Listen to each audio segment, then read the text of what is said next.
it'll take.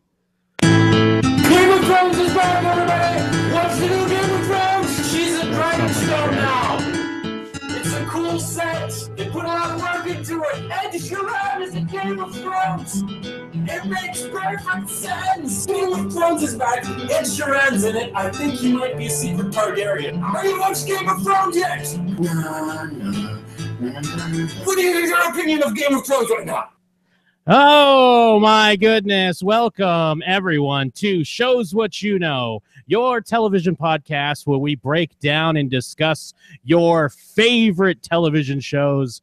I am Jim Scampoli.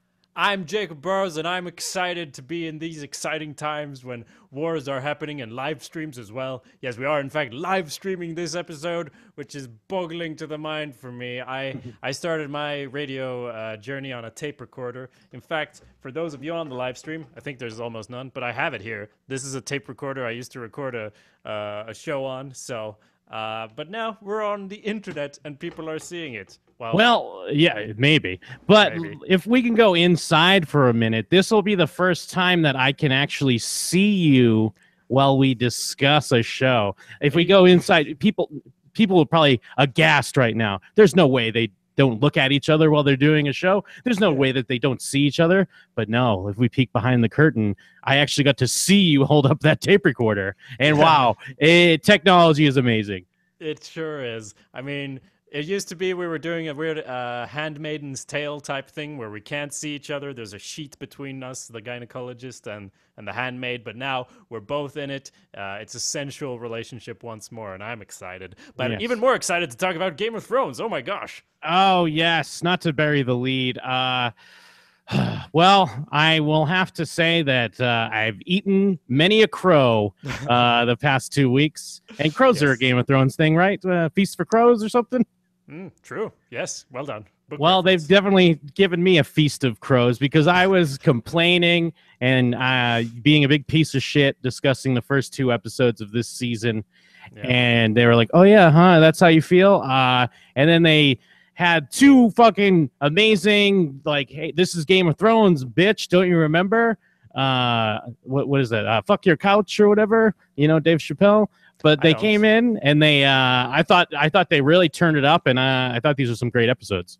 Yeah, I think some of the stuff we were saying in the previous discussion wasn't crazy. Some of it was crazy, but some of it was not crazy when we were talking about, it feels more like TV, and a lot of it does still kind of feel that way in the dialogue and stuff like that. But I mean, it also feels like amazing TV again. So if you don't know, we're here to discuss episodes 3 and 4. We do 2 at a time. So we're going to go through all of them and all the nice details. And I agree. After 2, I was kind of like, okay. And now I'm like, okay.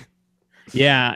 I mean, I think the criticisms were still fairly valid, and there's still a few things even a lot of the super fans are pointing out. There's discrepancies as far as time and travel and how people might be teleporting around Westeros these days, but I can kind of forgive all that. You have to expect it because, I mean, we're getting 7 episodes instead of 10, so things do need to be truncated a bit, so I can kind of forgive that. Mm-hmm. And I was really worried about, like I even mentioned, like Jon Snow and Daenerys meeting, if it was going to have the proper weight that it should. But no, I was giddy and excited when the scene happened, and I was like, there they are. It's Jon and Dany. Oh, Jon and Tyrion are meeting again. Oh, this is so cool. I was just a fanboy piece of shit. I was a giddy schoolgirl when Arya came back to Winterfell. Yes. And if none of you, I'm sure you already know this, listeners, but we're not going to have a spoiler-free discussion. We're going to discuss everything up until episode 4 of season 7. Yes, that's where we're at. So. That is correct. And I hope you've already watched them because we've already kind of let a few things go. The dragons were there too.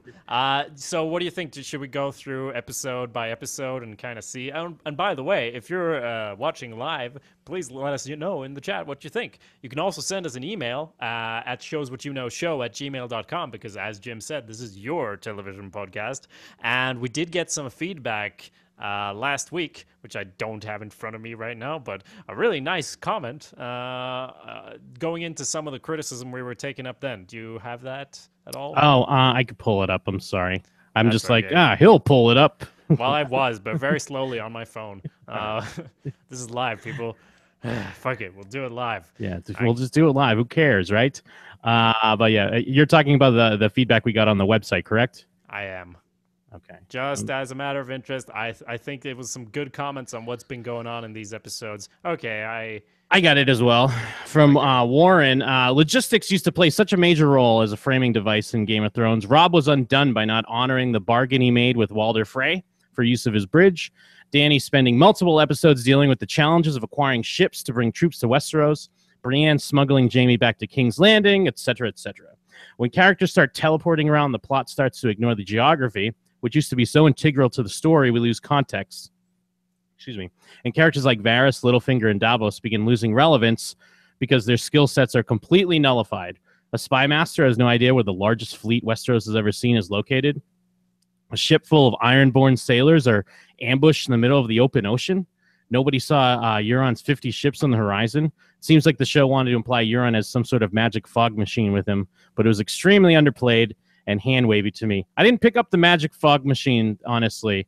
I guess I just took it as like, I mean, it was at night, and given that's kind of a poor reasoning, but at least it adds a little credence to it where, you know, they're creeping up on him, I suppose. The other ships were equally at night, though. True. So, I mean, I guess if they turned off all the lanterns and whatnot, turn their headlights off, turn the high beams off. Sure, sure. Also, Tyrion is also ridiculous after he proposes dividing up their forces to siege multiple locations with no established supply lines or siege weaponry for his forces. I think even in Season 1, Jorah states the Dothraki are great as horseback raiders, but shit tier against armored knights and castles. Rather than trying to hold like 5 different castles should they pull up on the shore, let the Dothraki raiders off and they can disrupt any shipments made to King's Landing by raiding the roads to the castle. Prediction. Yes. I mean, those are all great points, and the only thing is that I feel better after this episode because this was the perfect time to launch the Dothraki when they're all spread out, and then the dragon comes in as well. So, but I think all of those are great points, and there's still some of that going on where, like when Bran arrives at Winterfell, and there's not been a raven from Castle Black, and the reason behind that is because it's more dramatic this way, so let's just do it this way. Yeah, and you got to kind of appreciate that a little bit, because it's the story and drama should be king. It should be kind of sitting on the Iron Throne, if you will, because that's what's going to get you into the show. If the show, I know part of the charm of the show was the politics, but if we're constantly like, well, here's a raven, we already knew this was going to happen, it would completely suck anything out of the show. I guess, but in Season 1, they were, like, seeing a lot of ravens coming with information, and it was like, what's this raven going to say? I mean, sometimes it was confusing, but most of the time they actually made it exciting. But yeah, it is war now, so... Jake Sprague in the chat is saying that his argument would be that Tyrion is only thinking of what to do and not what the enemy will do. That's why they have no clue where the ships are. Means he's the shit tactician, but still. I mean, yeah, and I think... this has kind of been discussed a little bit, but I think they kind of hammered it home in the 4th episode, wherein she says that maybe you're holding back for your family. I think there's a lot of truth to that. Mm-hmm. Where, I mean, even maybe to a lesser extent Cersei, but for Jaime for sure. And there's still some truth to it, because even Jon Snow still says, you know, you can't just go in and blow everything up. So there's still some truth to that. But yeah, she's felt neutered because she's getting her ass kicked. But who could have saw that coming? Jon Snow? Yeah. Doubt it. Yeah. Also, great comments from Jeff says he hasn't seen the last 6 seasons, so no spoilers. And Jacob Burrows just want to fuck ravens. Also true. Yes. You're about crows. I'm about ravens. We all have our types. They're all short, dark, and handsome. So yeah, a question also from Ali. Did Jon bend the knee in the cave? And I guess the answer is no, because they were kind of building to that and then cut away. I mean, that's more of a detail that we'll get into later, I'm sure. But just to answer that question, I don't think he bent the knee. Yeah, no. I mean, there's nothing really explicitly stated yet, but I mean, we'll get there. It's hard. I mean, it's we're like late passing on episode 3. It's kind of hard to go back and discuss episode 3 because episode 4 was so action packed. Oh yeah. But I mean, a few call outs. Like I said, the finally Daenerys and Jon meeting, and everyone's talking about this sexual energy. Everyone wants him to fuck his aunt so bad. And Yeah, I'm over here like, nah, man, they don't have to fuck. They could just mutually respect each other's power. Jesus. Sure.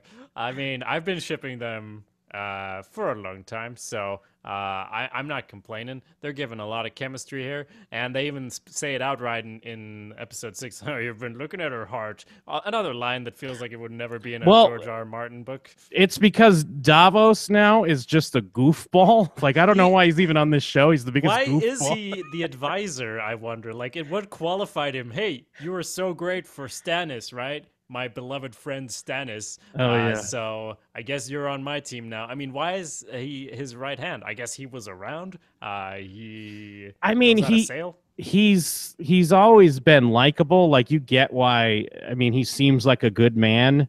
But yeah, but for this season, he's always just popping up, being like, "What's your accent from? Hey, who are you?" Or, I mean, it is a great moment though when they like announce Daenerys and it's all the nicknames. And then he's like, Jon Snow, King of the North, I guess. I don't know. Pardon my mud accent or whatever the fuck he says. Some shit. Flea bottom accent. Yeah. I think, well, I heard people go both ways on that and say that he did a poor job. But I just read it as, we're from the North. We don't, well, he's not, but we don't fuck around with like this bullshit nonsense title. So, he's king in the North. There you go. Yeah, he's just, I don't know. He seems like he's always comic relief, or, I mean, even in the first episode or the second one when he's like, she's got dragons, right? Dragons breathe fire. Fire would be good. Fire would be cool against snow people, right? No, shut up, Davos. What are you here for? And when he's talking to, what's her name? The Daenerys's advisor. And he's like being all awkward, like, oh, the island of North. It's beautiful there. And she's like, yes, I was a slave there, so I didn't really get to see the sights or nothing. I'm not sure what Davos is doing. He might do something useful sometime soon. And I mean, one thing, I know everyone's complaining about the geography and the teleporting, but my thing, even more than that, would be, why would Daenerys not believe that he's seen an army of dead? It's like, you have dragons, you can't be burnt by fire. She's seen magic a lot of magic. Yeah, at this point, I'm surprised that anyone is like, White Walkers, are you serious? Okay, back to my zombie guard. Like, that's preposterous. Now let's resurrect some more people and burn some king's blood to make a ghost baby happen. Yeah. And I suppose that's another thing that they're purposely holding back, because Davos says, he took a knife in the heart for his people, and then Jon Snow gives him like, cut it. No, don't bring that up. Ixnay on the FK. Like, I don't know if they would think that would make him, like, burn it with fire, get him out of here, monster. I guess there would be reasonable. Could potentially be a bad reaction, but it feels similar to the other thing with the, them not sending a raven to let you know that Bran's there. It's like, well, that would be dramatic if he just says it and then she's like, ooh. They're clearly holding it for some sort of reveal. Yeah. Or maybe just John's really insecure about it. I don't know. Well, yeah, he should be scarred by it. So far, it doesn't seem to have, affected him much at all. He's just up and running. He's doing his thing. But yeah, what were we talking about? Game of Thrones. Them holding back drama. Jon not saying that he. Yeah. That feels like they're just waiting because they want to wait, as you were saying. Mm-hmm. Jake in the chat is saying he didn't see the sexual thing at all. I was super surprised to see people talk about that. I mean, they don't overstate it, at least. And I don't know if I think they're just attractive, but two attractive people. So of course everyone's like, I want to together. Yeah, I want to see that. Imagine those two having sex. Wow. I mean, I guess there's chemistry there.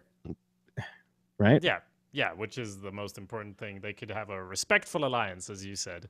And yeah, in the chat, we also have someone pointing out the warlocks in that tower and the snow visions. I don't know if you recall, but we did see a vision, or Danny saw a vision of snow falling on the Iron Throne, which obviously could Oh likely yeah, be Jon Snow. Or it also yes, looked like ash, but yes, probably snow. I did forget that. We also get a glimpse at Euron arriving back at King's Landing with his gift for Mhm. Cersei. And much like the people of King's Landing, they're such sheep. They'll boo and insult whoever you tell them to. So they're getting marched through the town. And because I even wrote that in my notes, I was like, King's Landing people are such sheep. They'll shit on anyone. And then That's true. Jamie even has a line where he says, like, this same mob spat on my sister not long ago. Yeah. And then we got Euron like taunting Jamie Lannister, which I thought was great. Where he's like, "Oh, I'm gonna put a finger in her ass." What do you think about that, there, guy that has sex with his sister? I mean, he's not known for his subtlety, and he doesn't really feel like, I don't know. He's never felt very much like character at all. Kind of just a tool for Cersei and for the writers. Fair, Still that's feels like fair. that. But it's hard. It's hard to imagine. It's funny that we're rooting against just a guy who's gonna marry a woman because we want her to fuck her brother all the time instead. Like, what a strange show we found ourselves in, where everyone's excited. And I guess what the whole Jamie and Cersei is just to warm us up so John can have sex with his aunt later on, and we're already like, hey, you know, it's Game of Thrones. Who cares? The Targaryens have been marrying brother and sister for centuries, so that's fine. Yeah, but but that gave us a Mad King. Ixnay on the ad king a. I don't know how to do pig Latin, but yeah, that's that scene. And Euron, I mean, he's the one he's still playing by the rules of the first two episodes of like he doesn't need supply lines or anything. He's there bombing your ships. He's there doing this and that. Doesn't really matter. But anyway, he's an antagonist, so I guess it's okay. It's something Vince Gilligan said, that, you know, it's okay to have a lot of coincidence if it's like something that's bad for your protagonist. If it's just coincidence that makes things go good, then you're like, that's bullshit. We don't believe that. But if coincidence makes things bad, then it's like, oh, okay. So since Euron is an antagonist, he kind of has a bit more leeway and all that, rather than just a bunch of lucky Yeah, stuff. because it's adding more drama. It's not just making it seem like our heroes are coasting through Yeah. and things are falling in their laps. So yeah, that makes sense. Yeah, and he's kind of fun, I guess. I mean, I'm kind of annoyed by him, but I can't deny he's doing a good job with what he's given the actor, and yeah, good taunting, as you said. So, Yeah, I mean, I'm just kind of we'll just steamrolling through this third episode so we can get to the fourth one. Even though I hate Cersei, you know, you gotta love the long goodbye and her vengeance and revenge, and I mean, and people hated the people from Dorne anyways. So is that still a thing? Are people still excited that they're getting tortured to death? I guess. I mean, if it's supposed to make us not like Cersei, it's not working because, as you said, it's kind of fun and it's a great scene as well. And nice to see her. I don't know. She's gone all the way Mad King. I mean, they were kind of building up towards her. Well, have been for a long time. She is the Mad King. She's acting like the Mad King was acting, the Mad Queen. And of course, as we know, Jamie killed the Mad King. So that's the only reason I felt like he couldn't die in the dragon attack, because he kind of has to kill Cersei. Otherwise, what was all that build up for? Yeah, but I don't like that theory. I hope that's not what happens because I know that's everyone. I mean, that's kind of the logical thing. Yeah, I also, now that you say it, it's been like, it's one of those things where, yeah, we've been waiting for that for 5 years. So, and also that kind of vindicates him or something, I guess, but it kind of doesn't, because he's killing his sister. So that's not great either. Although after this episode, he could be a captive of Daenerys or drowned, although that's not likely. Yeah, yeah. Now with this show moving at such a quicker pace, is that pretty much the last we've seen of the people of Dorne? We're not gonna. I mean, since I'm always wary because if you don't see the person like actually die on screen. Although I guess we had that with was it was it Stannis? We never saw him die on screen, right? Yeah, no, but we saw that sword fall, and I thought everyone who said opposite anything else was silly for like saying it. But hey, the Hound came back, so anything's possible. Yeah. But I mean, I guess I hope we're done with Dorne, unless there's going to be some long, elaborate revenge where she escapes and gets Cersei in her bed while she's banging her husband. There's no way. There's no way because they're just killing off houses left and right. I mean, we were talking about them condensing storylines, but they really are moving like chop, chop, chop, chop, and literally chopping off heads of houses left and right. So there's no one interesting in Dorne. They had one interesting character, in my opinion, a few seasons ago, the one guy in the wheelchair, but they killed him off a long time ago. They don't have any reason to stick around with any more Sand Snakes. The only thing we'll see again is what's she called, Yara, in the TV show. Yeah, she'll be back, but not them. Now, I mean, this is one of the main reasons why it wasn't so much that the last year's finale was bad, but I just didn't like that as like an ending for spending so much time with the High Sparrow and like Marjorie Tyrell and all them, because it was like 2 years. It was a 2-year buildup, and now the main complaint is how the things they're doing now are sped up. It's almost like if they condensed that storyline, and I guess partially they couldn't because everything else was still breathing, or the other leftover stuff from the books wasn't done yet. But it almost feels like if they somehow figured that out, this stuff wouldn't seem so like, yeah, here's a house, that house is gone. Here's this is dead. But I don't know. We're at where we're at, so just enjoy it. You mean because we spent so much time like in King's Landing with trying to maneuver this way and that way, like, and then it all got blown up. And if I mean, that makes sense, but I guess it also set the tone, the last episode. Now we're just blowing shit up, so get used to it. Yeah, very true. I mean, and as this episode finishes out, like, we're at least getting the start. I remember I was saying last week, I was like, oh, Jesus, how many episodes of mining dragon glass are we going to have? We have the start of it. And I guess much like some of the other logistics, hopefully they're just going to ramp that up, and all of a sudden they're going to have dragon glass at Winterfell, like somehow in the span of like an episode. Oh yeah, I believe that. I mean, there's so much stuff that is, as you said, sped up that I'm sure we'll just be armed to the teeth any second now. And what with this time we're spending on Jorah, and now he's cured, what possibly is his end game? Like, there has to be some sort of payoff to this guy, right? That's kind of where I feel it suffered from the speed that, usually it could be like episodes before we see something, and then now it was just, he was cured, and like completely cured as well. And I mean, that's why I felt like that all that stuff wasn't very important then, because that's almost like blowing up the sept. We're blowing up his grayscale. He'd had that for I don't know how long, and now suddenly it's like, oh, I'm fine, I must go back to Khaleesi. That's like his only goal, and he's not that useful even anymore. So I don't know. I guess he'll go back and be an advisor again, and maybe he'll go to Winter, because that little girl's like his wife or something. Like, no, his daughter. Is No, it? Sister. Because they're from the same house, right? Yeah. So yeah, maybe they'll get to have their big reunion or something, and it'll be like, you've done good, yelling at everyone and making faces, even though you're so small. Yeah.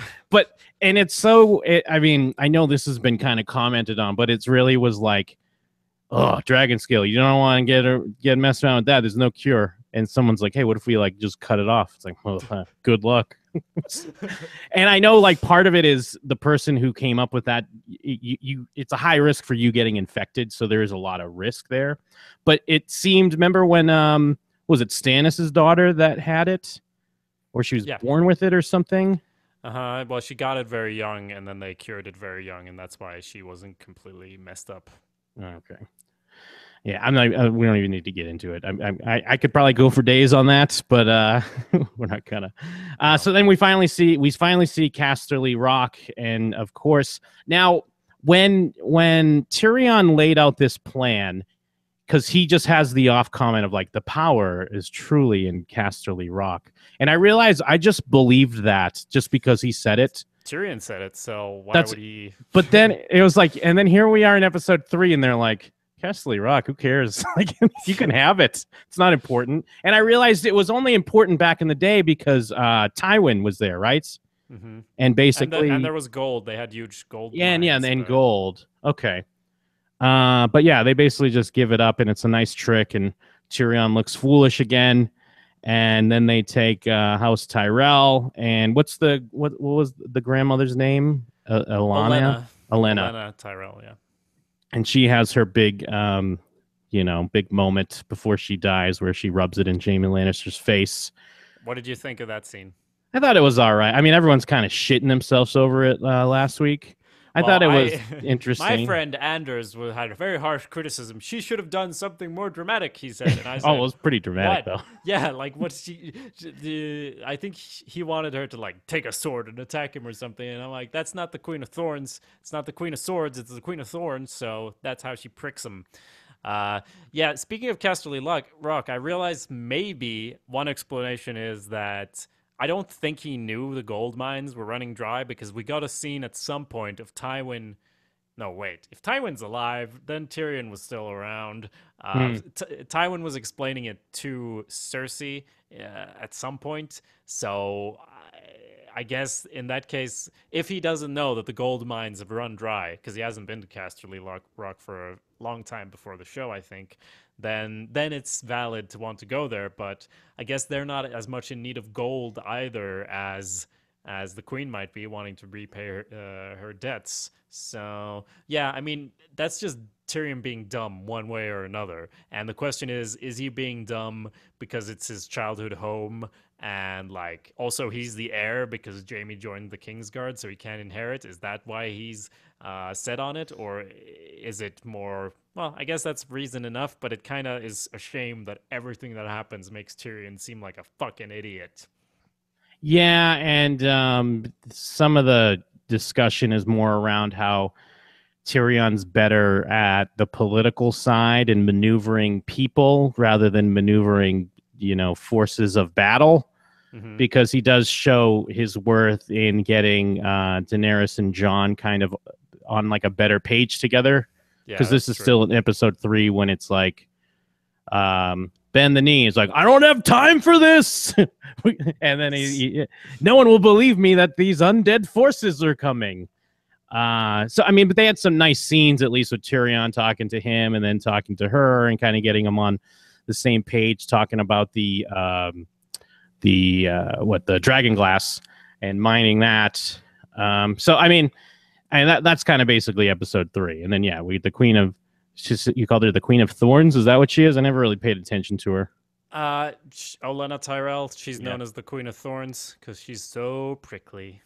Nice. Awesome. Yeah. And yeah, I think in the chat, yeah, the House of Tyrell is not famous for their battle skill. So they even kind of mention that the creators in their like little post-show discussion.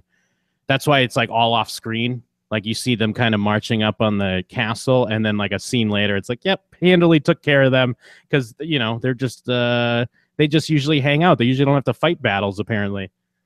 Yeah, I mean, I guess it makes sense, but if they had any more soldiers, where were they? Because they were going down to get them from Dorne, and then the Unsullied were going there, but there's still the Dothraki and I guess the Tyrells. I guess that's as they said, but also in the chat saying they're the second most powerful house, fully stocked castle, and they somehow lose to 5,000 foot soldiers.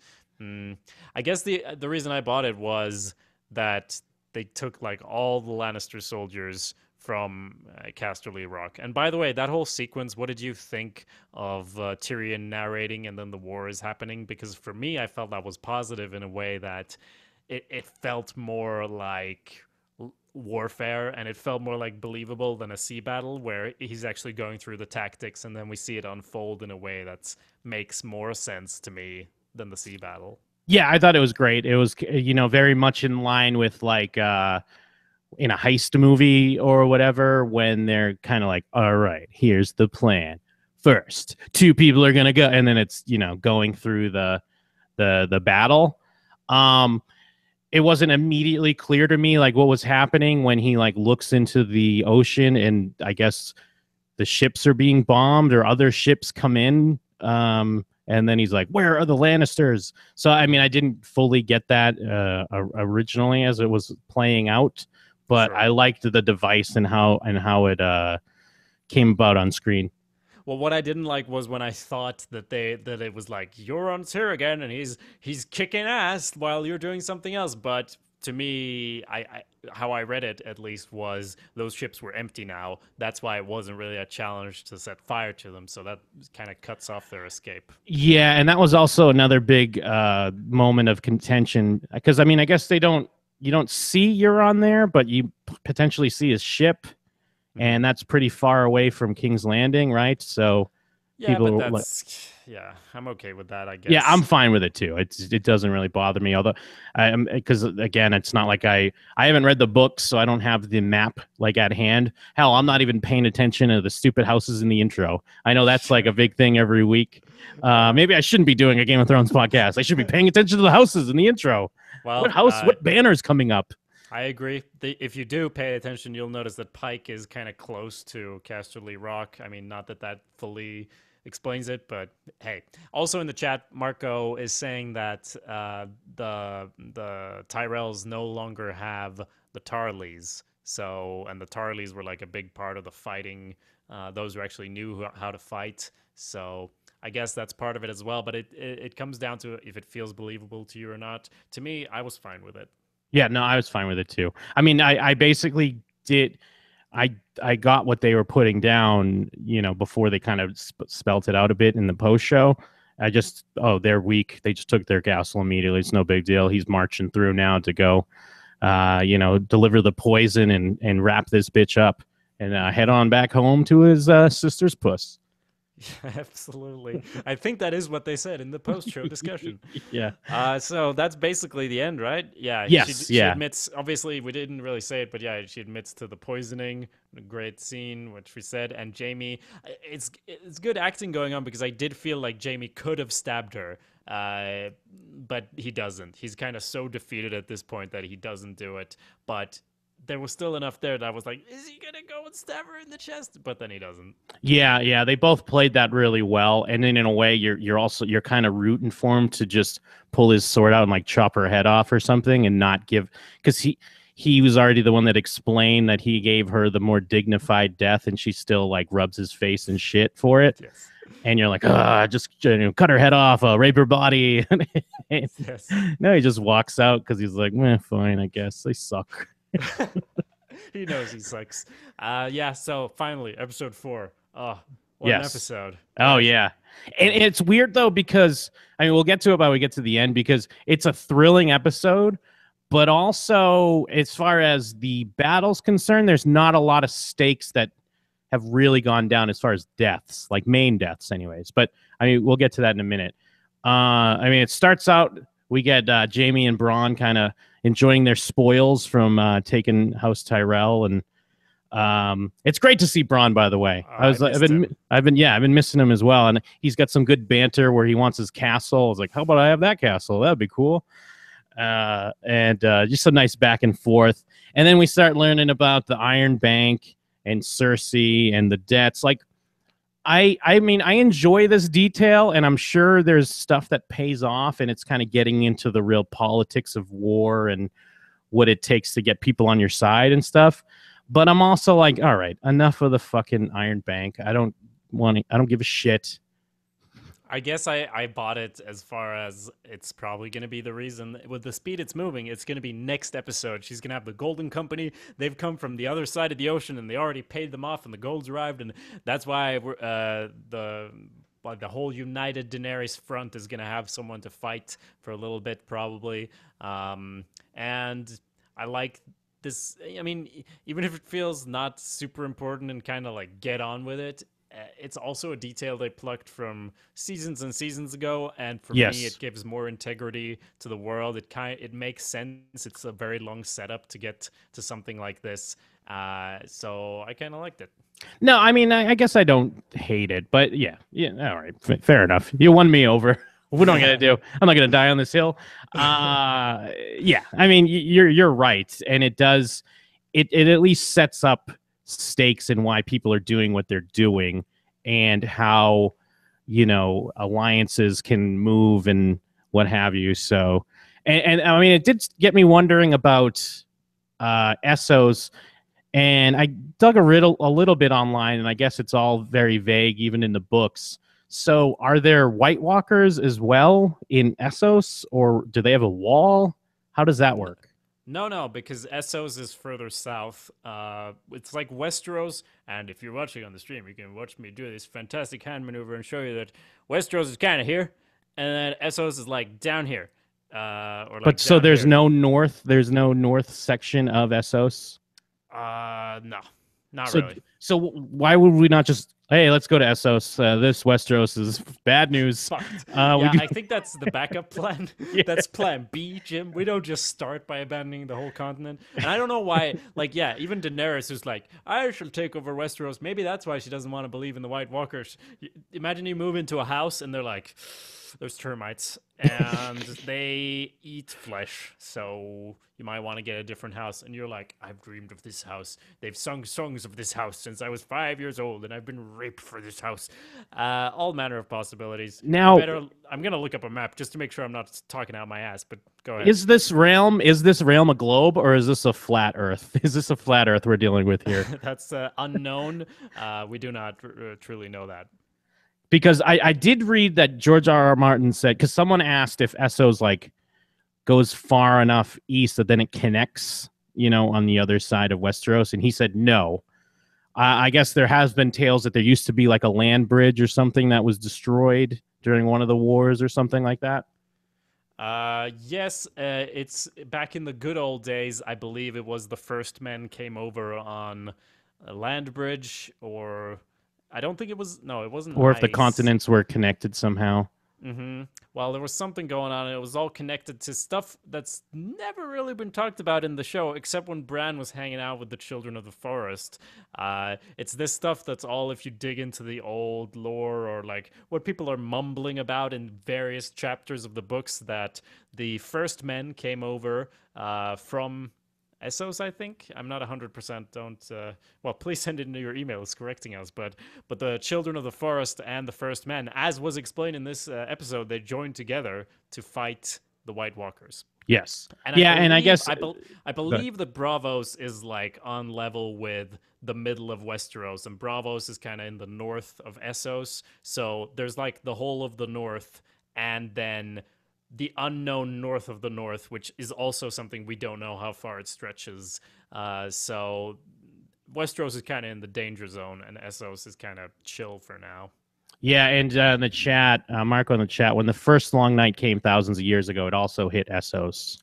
Yeah, because then it connected at dawn before the Children of the Forest disconnected it. Interesting tidbits. I mean, not in these episodes, but it's nice. Like, I mean, we're talking about the Iron Bank and everything, so it's nice to know a little bit more about the world and some of the murmurings of the corners of the history. Yeah, and I think the Children of the Forest, unless I'm misremembering, they disconnected it because of that alliance was kind of breaking down, and the First Men, after the White Walkers were gone, the First Men were kind of like, well, we don't really need these forests anymore. We're kind of going to cut these down, and that's, I think, when they bombarded the whole like land bridge. That's why it's all like a chain of islands there now. Okay. So where the fuck were we? So yeah, I mean, Cersei, of course, Lannisters always pay their debts, and the banker guys just kind of like loving it, like, ooh, I can't wait for the gold to come. Yes, ooh, the gold. And then we go back to Winterfell, where Littlefinger is thinking he can manipulate Bran over here. Gives him a dagger, and but Bran is the three-eyed raven. I guess we didn't really talk about this when we were talking about episode 3. He brings up Sansa's rape to her, just to kind of show that he's a different guy now. I mean, I think a lot of people were like taken aback by that, but it was obviously a very effective way to be like, nah, Bran's different. And I mean, it makes sense if he knows all or has this weird connection to a higher plane, you're not going to be too concerned with regular life and bullshit anymore.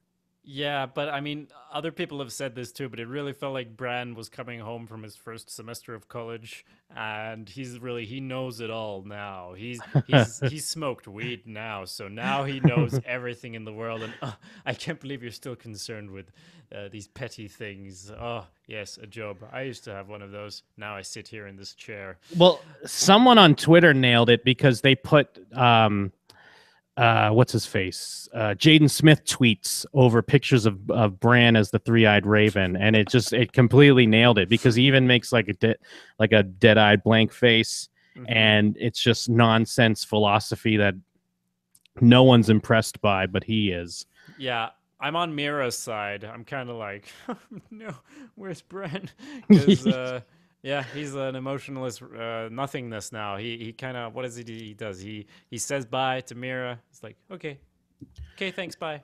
Now, I mean, is it? I guess it's a theory you could take away is that did Bran lose his body? Is it someone else within Bran and has his memories? I don't know. I I think he's just high on his own knowledge, and yeah, he's so annoying. He's that's also in the chat. I mean, I can't disagree. I'm not annoyed by him, honestly. I get it. I get why you're annoyed by him, but like, I actually was talking to Jake about this earlier. Like, he is just Magic Man now, so we need him around. We need him around because there's things that need to be explained to people that there's no other way to explain them, unless they actually have a Raven come in and start talking and being like, "I've seen everything, and let me tell you a tale, Jon Snow, of your lineage." So he has to come in and say all this mystical shit because there's not really another way to do it. Yeah, that's true. We also have Littlefinger. I mean, I liked him with Littlefinger's scene because Littlefinger's kind of being this guy. He's like, yes, I shall tell you this story and this story. I don't let you. And he's like, yeah. And he's like the only character who punctures what Littlefinger is doing ever, because even when they give, he always has the last word. He's like, yeah, he says chaos is a ladder, kind of revealing that he knows more than seems. Yeah, because that was a line a Littlefinger gave. Because I didn't know this, I read it after the fact. Someone was talking about it. That's a line he says in like season 1 or something like that. You don't remember his famous "Chaos is a ladder" speech? No. It was like, well, it was kind of funny. I don't know. He talks over it, and there's this whole montage of how all his plans are the best and how everything is terrible. And he says, "Yeah, chaos is a ladder." That's been his catchphrase. So I guess he's probably said it to 100 people, so he shouldn't be that shocked when Bran repeats it back to him. And then yes, and Arya arrives home as well, back at Winterfell, and in typical fashion, like even in Winterfell, where we think all the good guys are, there are still just like pieces of shit guards that don't get things and want to mess stuff up and be like, "Get out of here, you idiot, you stupid ass! You're not Arya; she's dead." So we finally have, the Stark children, and I guess together since what, like the first episode or second, something like that. I guess season 1 at the very least.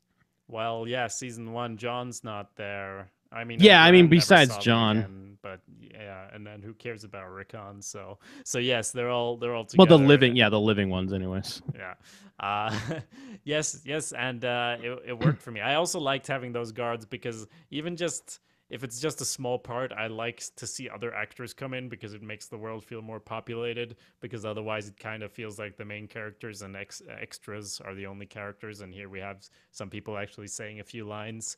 And yeah, they meet in the crypt, Sansa and Arya. I was excited. When she was coming back, I was like, oh my god, I can't believe she didn't go to kill Cersei. Oh my god. Yeah, I thought she was gonna turn around at one point, but yeah, it was good. Yeah, I was excited, and there was a nice moment, and they kind of play up the same goof they did in the first episode, where at first when she says how she's gonna kill people, and everyone's like, ha ha ha, what a great joke. And then it becomes like more clear to Sansa that no, she's really fucking kick-ass bitch, and she kills people now, and that's her thing. Yes. So get used to it, man. She's back from killing college too. So what did you think of the fight bit with Brienne and Arya? Well, I mean, I welcomed it because I was just thinking, like, because they kept showing Brienne, and I was like, enough. you serve no purpose anymore. Like, get off the show. That's what I was saying. I was like, enough of you.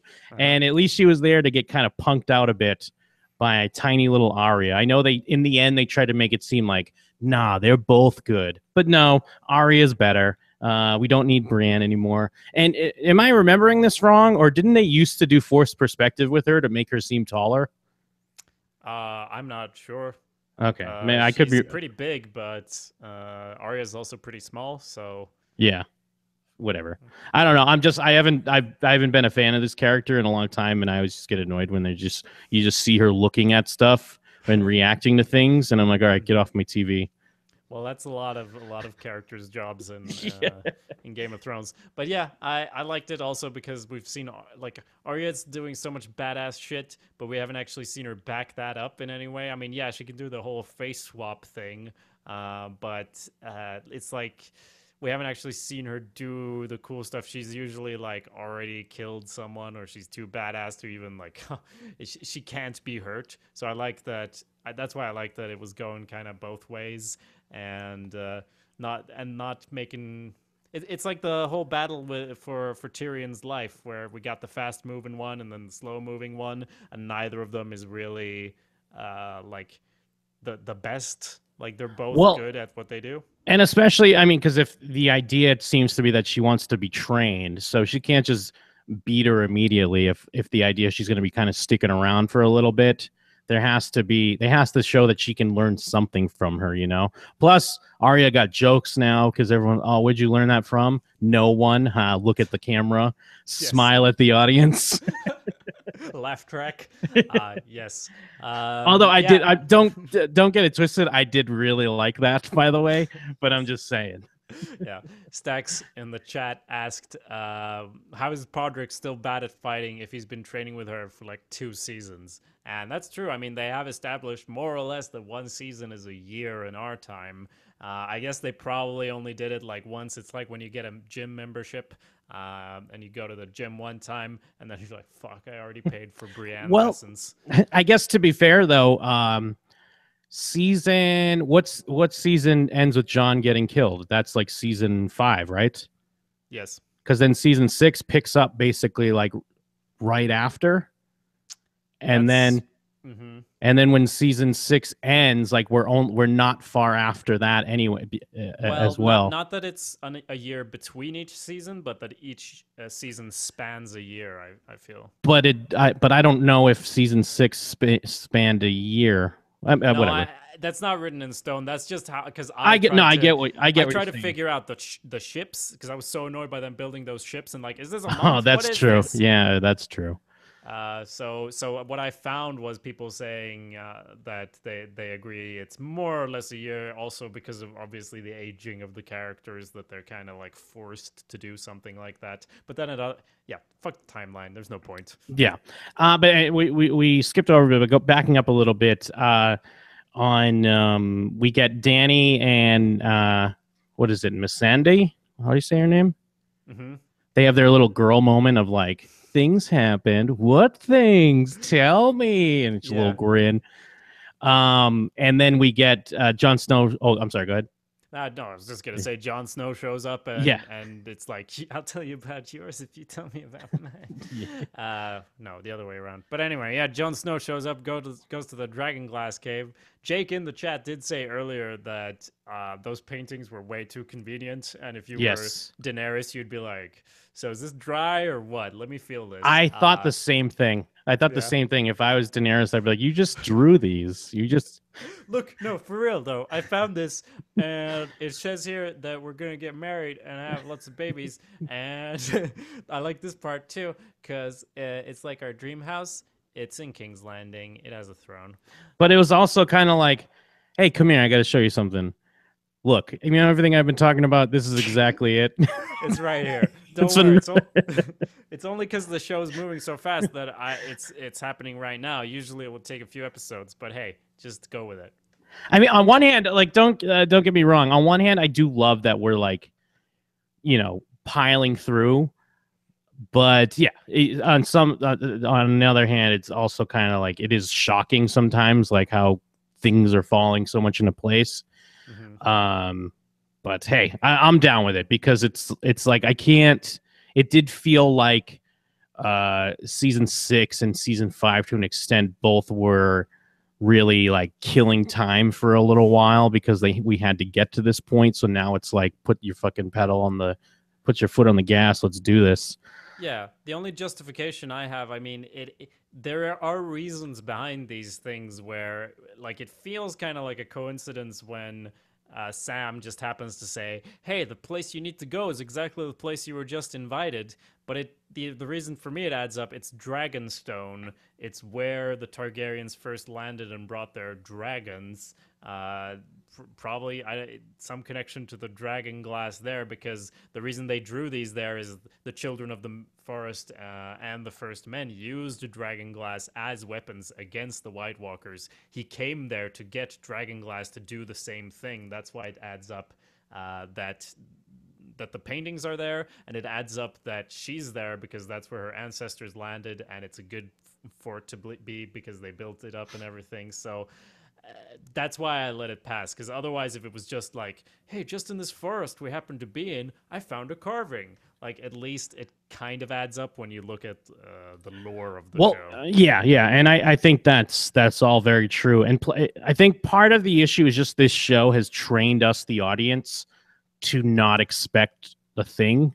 So when like now that we're winding down and coming towards an ending, certain things have to fall into place. We can't always have the rug pulled out from under us. So it's just part of it's that we're just trained to, like, oh, Game of Thrones, whoever we like and is about to do something great is going to get killed. And then when they don't get killed and like things start happening, it feels weird at first.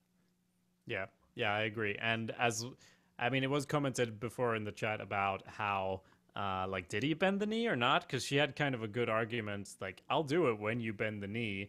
And I mean, his thinking is, I can't do that to a southern ruler because that's, you know, what my ancestors did and everything. But I feel the better argument was before that I can't do that if you tell me to go fight Cersei. I kind of got some shit to deal with. And if she's saying, we'll bring everything north, just bend the knee, then there's really less reasons. But also, I feel none of it's that important. Like, it's kind of dramatic, but we know it's not going to matter once they found out he's a Targaryen. So it's like...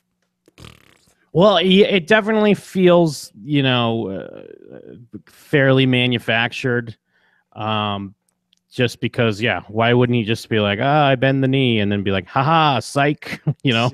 or like, haha, you're dead here in the battle against White Walkers, so don't have to worship you anymore. I mean, I know there's deeper parts to it, but yeah, it just feels like a thing for everything to hinge on that.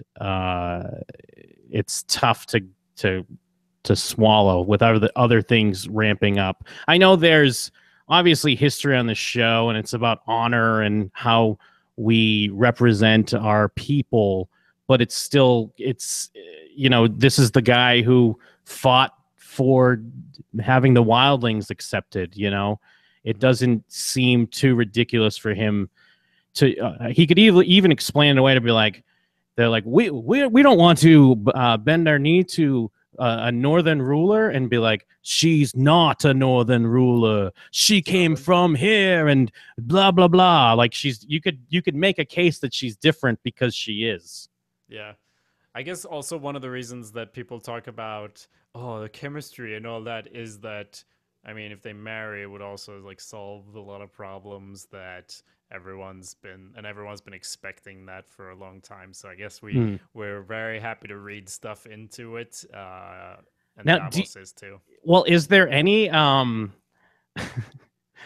don't think they would do this on the show, but I'm hankering for, like, they start to get in the battle, but then it's like, nah, we need Cersei on our side. Then it's like they have to work with Cersei. Oh my god!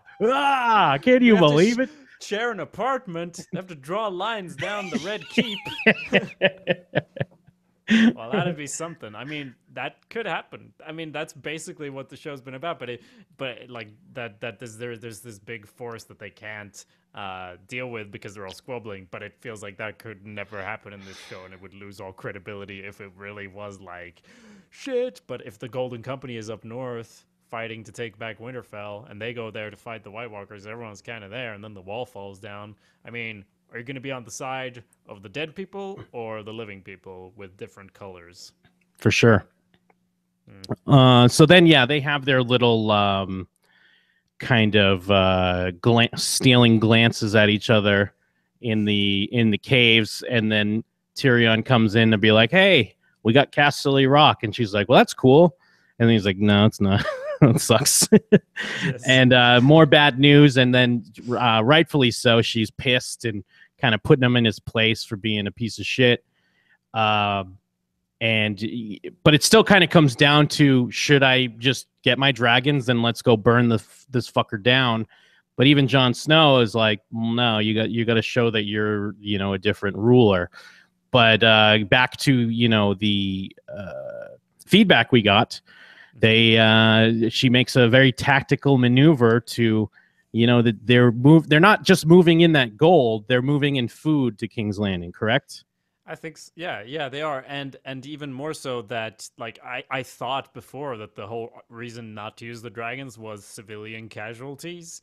Yeah, like I assumed, because I guess it almost seems now like they're saying, "Oh, we can't hurt the enemy soldiers." Like, it almost seems like that's what they're saying, and it's like, is Daenerys the only sane person here? Because that's exactly what you got to do, and it's the perfect moment to strike. I mean, granted, maybe they knew that Highgarden fell, right? So then she knew it was transported there. I was just considering if she was actually flying to the Red Keep and just saw them on the way. Oh no, yeah, they knew that it fell. So basically, yeah, it was a good tactical maneuver. We got a little more banter first. Oh, they have that good moment with Tarly. Well, there's the Dickon, but even before that, the one where he's like, we need to up our pace. Maybe we should start flogging people. And then he's like, maybe we don't do that. And he makes the face like, well, fine, I guess.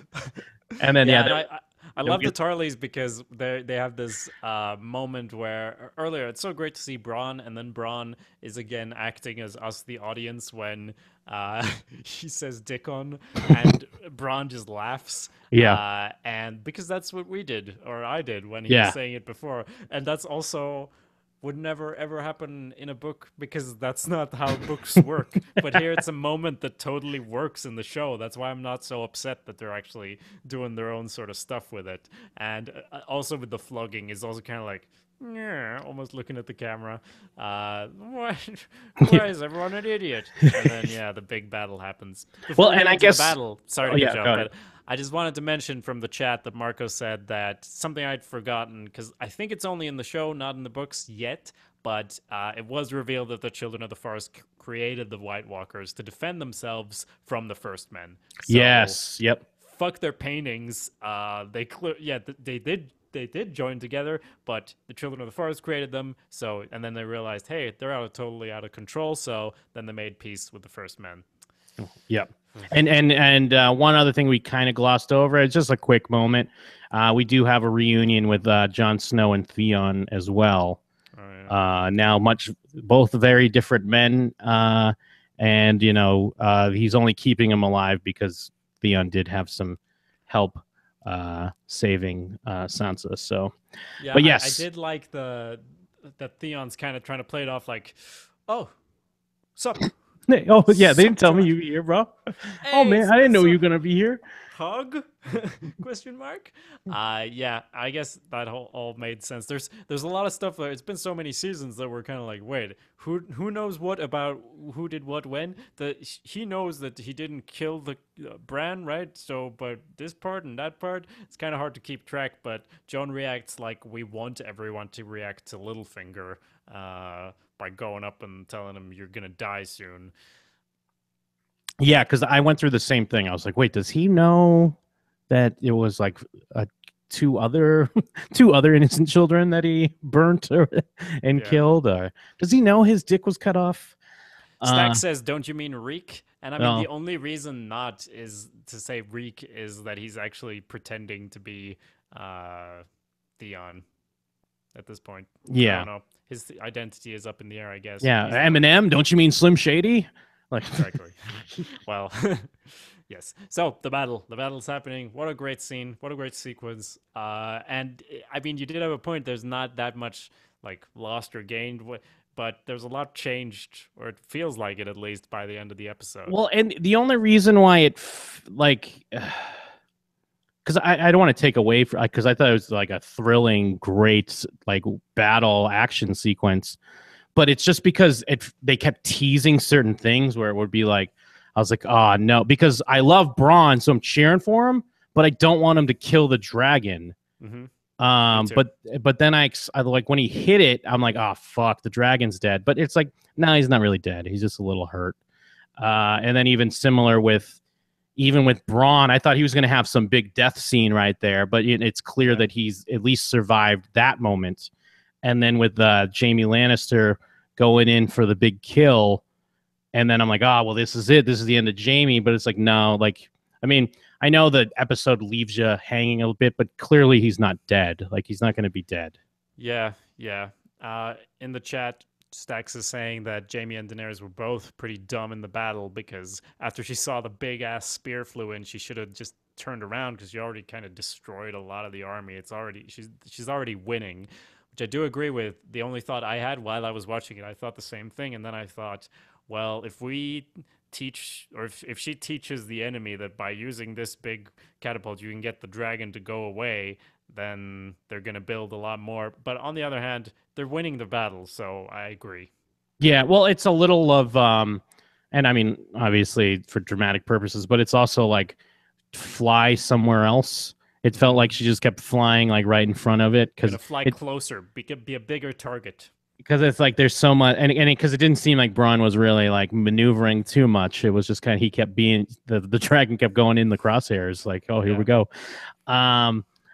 Yeah. I mean, yeah, either way, I'm just glad. I was totally expecting to be very sad that a dragon died, and I was already hurt enough to hear him cry in pain, even though he's burning up people left and right, and people are turning to ash and dust. What a great! I mean, what it looks so great. All these people on fire. All these people turned to ash and then blown away from the wing beats of the dragon or the ridden down by the Dothraki. Because it's kind of bad enough. When they first start hearing the sounds, I thought, is that a wing beat or is that riding? And then it's riding, and then no, fuck that. It like they'd be fucked with only the Dothraki, but then the dragons show up, and it's like nicely put together. We have that one, I guess, probably partially animated or stitched together one shot of Bronn running around, which was very great. reminiscent of the scene where Jon is running around in the Battle of the Bastards. And I mean, the scene with Jon had more like going for it. Like we were so much more invested in that moment and probably in Jon, but it still looked great, and it was like a great snapshot of being in the middle there, because otherwise it's all fast cut, and then we see that and everything looks amazing. So well, and I guess the reason why I was pretty I mean, it was a great great segment either way, like that with Braun, but I just assumed like, oh, this is like a big set piece for him, and clearly like what else could you have Braun for at this point? So I just assumed this was going to be his big death scene, but no, they didn't go there. And I assume it was Braun that knocked Jaime off the horse. I also assume that. I mean, it's not Dickon, so yeah. Well, yeah. Where are we at? So are we to assume? I mean, I guess we didn't see it, but are we to assume the Tarleys are dead? I don't assume so, but I just assumed that he's kind of shell shocked, so that's why he wouldn't be doing that. I just mean in general, though. Oh, I don't know, because I feel like Tarly could have like a deathbed scene with Sam, while like the old Tarly could like talk about how you're still a piece of shit, Sam, when he's on his deathbed, when he's heading back up north, something. But like that. It just feels like it's a leap of logic enough to me that if Braun and Jaime are going to come out of this battle unscathed, that also the Tarleys are alive. Yeah. Like, but even though, I mean, we didn't see it, so I do have to assume they're probably alive. But it is a little deflating where it's like you have this big moment, but then like basically all the main characters that you know all kind of come out of it.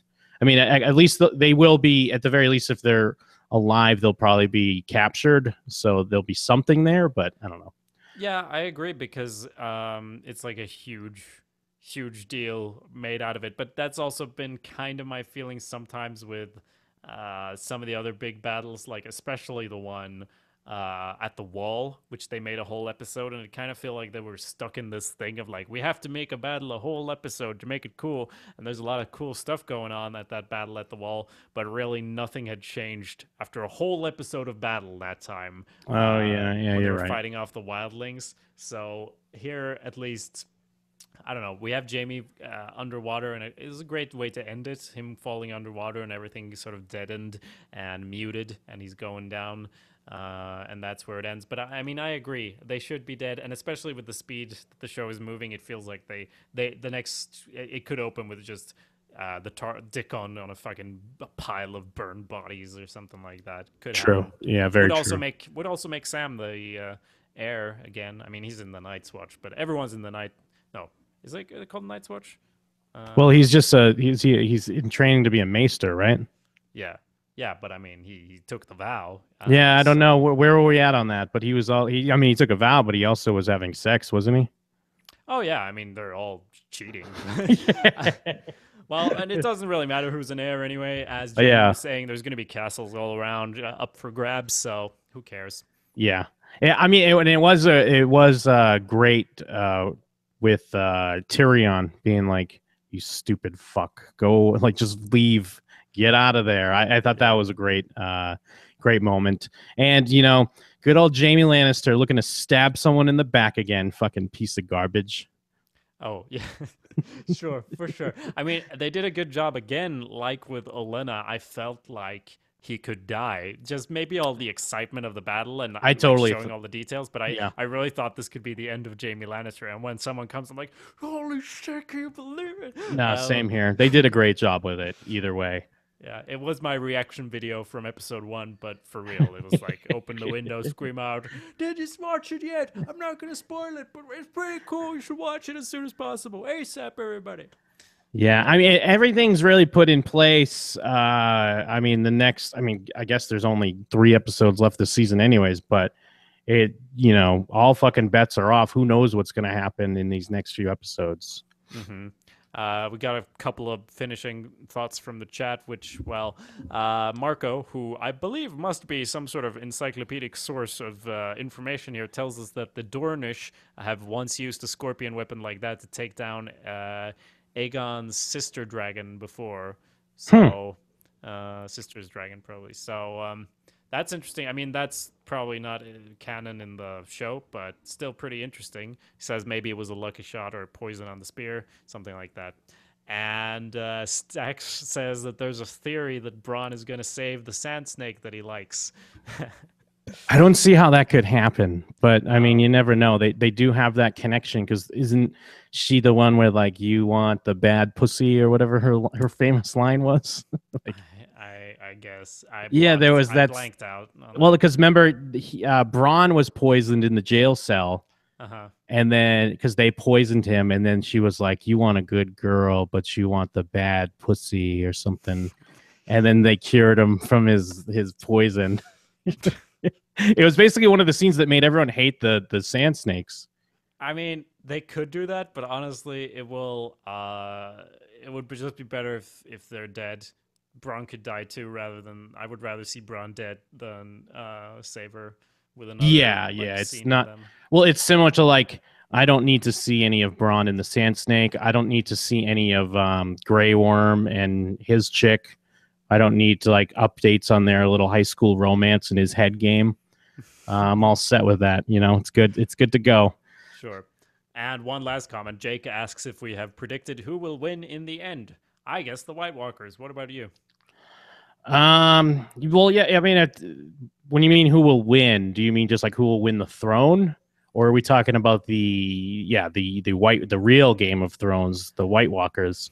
I assume he means the throne because my answer was kind of a joke. I don't really think the White Walkers will win. I mean, it kind of has to. It has to go with Daenerys on the throne. Yeah, but I mean, it would be such a fucking Disney ending if Jon and Daenerys actually marry and like have Well, I kids don't and know live about happily ever after. No, I know you weren't saying about that, but I was yeah. just thinking of the big theory that everyone had that hey, they it would be perfect because it's ice and fire and all of this and all of that, and hey, if they die, you can just resurrect them again happily ever after, ever after. It's kind of too much. One of them kind of has to die. So if Jon or Daenerys has to die, which do you think it'll be? Jon, I'd imagine. Probably Jon. Even though he Yeah. already died, so it does lose some of its weight. But it Mm. feels like, yeah, it feels like this is still gonna be in the end, this is Daenerys' show. Yeah, I guess that makes sense. Also because Jon never really wanted to be on the throne, but maybe that would be the like thing that would make it better. But it feels like the show hasn't made this clear, but it feels like he's living on borrowed time. He's already died once.